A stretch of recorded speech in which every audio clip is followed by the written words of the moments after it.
Aunque la red de metro y cercanías de la ciudad y Comunidad de Madrid están entre las más extensas del mundo, son varios los proyectos que llevan años congelados, suspendidos o directamente han sido un desastre en su ejecución. Proyectos malditos que te cuento en este vídeo.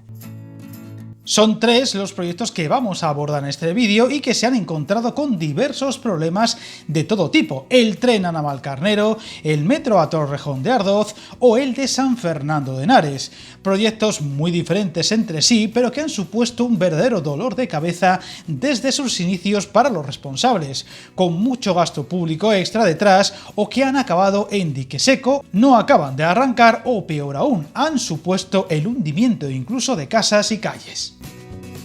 Vamos a empezar por el que parece que nunca arranca, el de llevar el metro a la localidad de Torrejón de Ardoz, un proyecto que está en ciernes desde 2011 y con la llegada del metro a San Fernando de Henares, que luego detallaremos, se empezó a hablar de extender el suburbano madrileño hasta esta ciudad, uniéndola a Chamartín en 20 minutos, la mitad de lo habitual, en una línea que atravesaría la localidad de punta a punta por el centro, con 3 estaciones.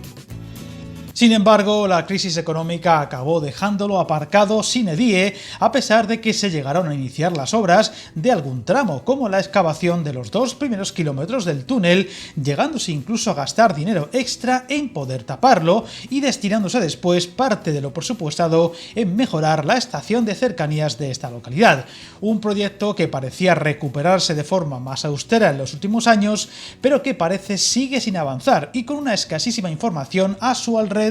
lo cual hace difícil hablar de plazos y horizontes concretos o de siquiera de si algún día se retomará por completo y de forma decidida. Viajar en tren nunca fue tan fácil. En trenes.com encuentra y reserva tus billetes de Renfe, Wigo, Irio y muchos otros países europeos. Vive experiencias únicas a bordo y recuerda, si vas sobre raíles, está en trenes.com.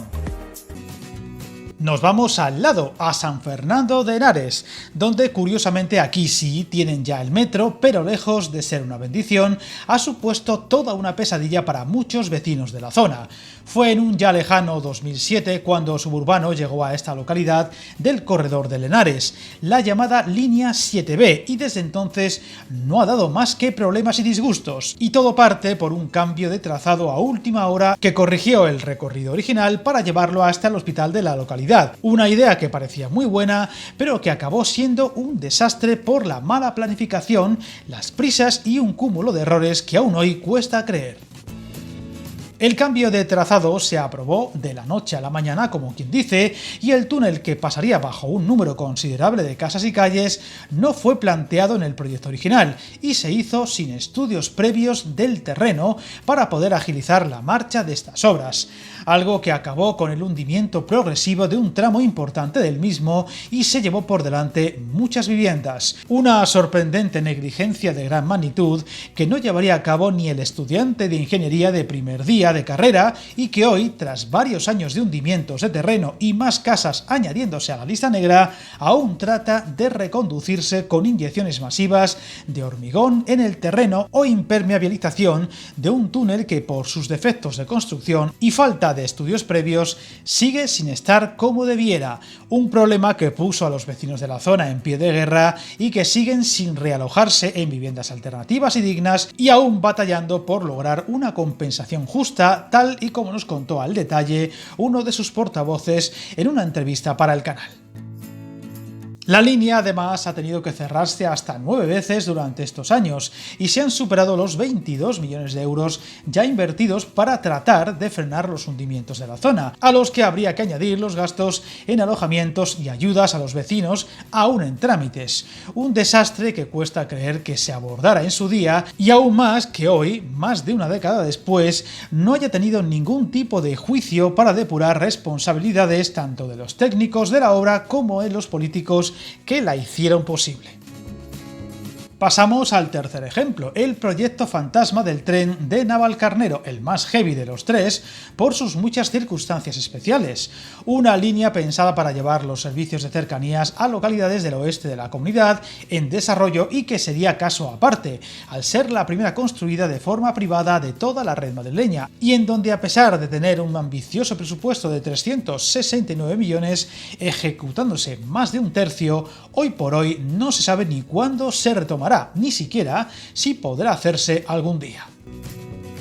Hablamos de un proyecto que buscaba unir Móstoles Central con Arroyomolinos y Navalcarnero mediante una línea de 15 kilómetros con varias estaciones que darían servicio también a polígonos o al área comercial de Sanadú. Sin embargo, el estallido de la burbuja inmobiliaria lo cambió todo y tras más de 140 millones de euros invertidos en 8 kilómetros de recorrido, el proyecto fue paralizado por sorpresa por la concesionaria en 2010, solicitando 50 millones extra para retomarlo, alegando que las cifras de demanda de viajeros estimadas del proyecto no serían las esperadas al no poder ejecutarse los desarrollos urbanísticos previstos antes del estallido de la burbuja inmobiliaria. Tras ver que esta demanda no era satisfecha por la Comunidad de Madrid, la empresa solicitó la resolución del contrato por, literalmente, imposibilidad de su ejecución debido a circunstancias sobrevenidas e imprevisibles y reclamó además una indemnización de 285 millones. Tras 5 años de paralización total, reclamó la resolución del contrato y ya en 2016 la Comunidad de Madrid inició un expediente de penalidades con una multa de 34 millones, dándole a la empresa concesionaria un plazo de 16 meses para ejecutar las obras, que nunca llegó a retomar, tras lo cual el gobierno regional ordenó la resolución del contrato por incumplimiento culpable a la empresa Cemonasa, que forma parte de OHL, incluyendo una compensación de más de 350 millones de euros, orden que el Tribunal Superior de Justicia de Madrid declaró nula. Es esto, la paralización judicial del proyecto, lo que hace imposible cualquier rescate del mismo, aunque el proyecto volvió al candelero político por las pasadas elecciones municipales y autonómicas, donde el Ejecutivo madrileño ha querido retomarlo tratando de llegar a posibles acuerdos con el Ministerio de Transportes e incluyendo fondos europeos para hacerlo viable, pero por ahora sin avances. Hay que recordar que en España las obras de las líneas de cercanías las gestiona y construye el gobierno central, pero la línea a Navalcarnero fue un proyecto de la Comunidad de Madrid que tras el traspaso de competencias vio una oportunidad para llevar el tren a lugares como San Martín de la Vega, pasando por el Parque Warner, otro ejemplo curioso de una línea que se abrió para cerrarse después por su baja ocupación, llegando a ser desmantelada.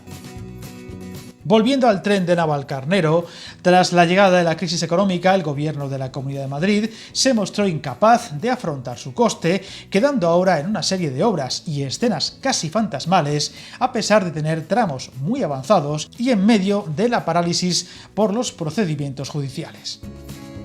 Lo cierto es que más allá de los problemas o la peculiaridad de su gestión y construcción, siempre ha sido un proyecto rodeado de muchas dudas y polémica al dar servicio a localidades más pequeñas de lo habitual en este tipo de casos, pero engordadas por los planes urbanísticos sesgados por la crisis, aunque incluyendo el centro comercial Sanadú o las posibilidades de convertir a Navalcarnero en un área de entrada a la ciudad desde la A5 mediante posibles aparcamientos disuasorios, hacían que este proyecto fuera más atractivo, ya que tanto el nombrado centro comercial como los accesos a la capital de España por la autovía de Extremadura son de los más congestionados de todo Madrid.